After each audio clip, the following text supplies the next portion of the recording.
Imagine a snake so massive it could swallow a grown man whole. And now imagine scientists discovering one even bigger than we ever thought possible. This isn't a horror movie plot. It's real. Deep in the heart of the Ecuadorian Amazon, a team of researchers has uncovered a new species of anaconda that might just be the largest snake ever formally documented. But here's where it gets even more fascinating. This groundbreaking discovery happened on the set of Will Smith's TV series, Pole to Pole, a National Geographic show exploring Earth's most remote corners.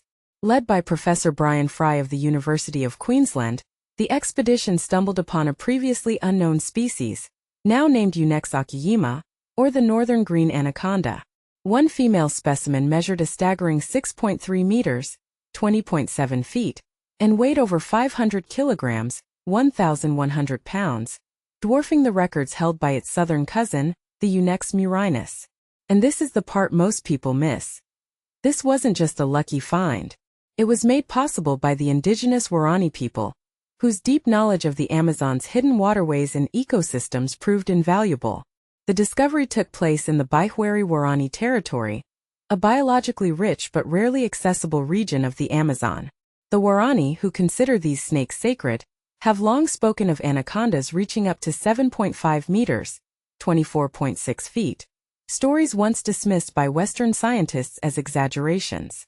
Now those tales are gaining credibility, thanks to Fry's team and the Waorani hunters who guided them through the labyrinthine rivers where these giants lurk.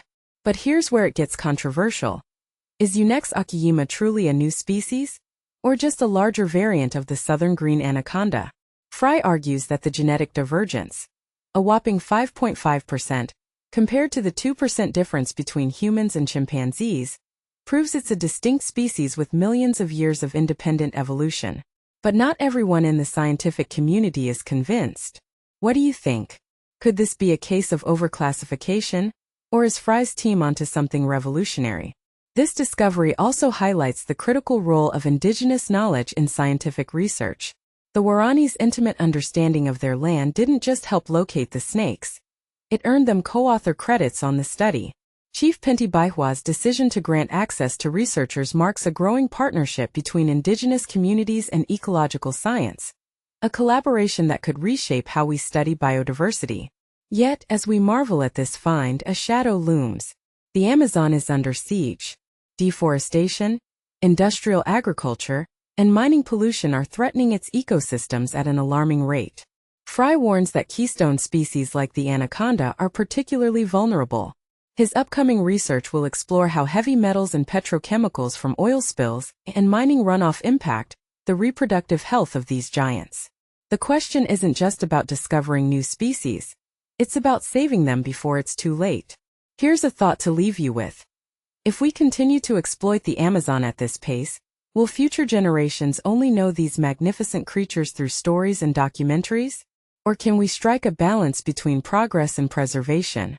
Share your thoughts in the comments. This conversation is too important to ignore.